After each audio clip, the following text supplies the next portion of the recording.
সালাত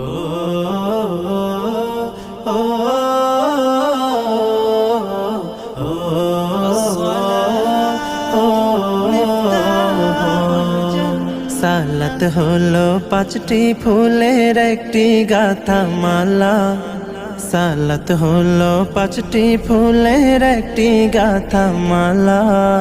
হাইয়া আলাস সালাহ মুমিন, হাইয়া আলাস সালাহ, হাইয়া আলাস সালাহ মুমিন, হাইয়া আলাস সালাহ।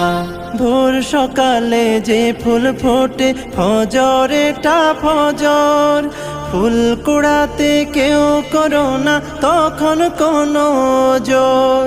সূর্য যখন মাঝ আকাশে মেলবে আলোর পাতা, তখন মুমিন জোহর ফুলের হয়ে কলে গাথা।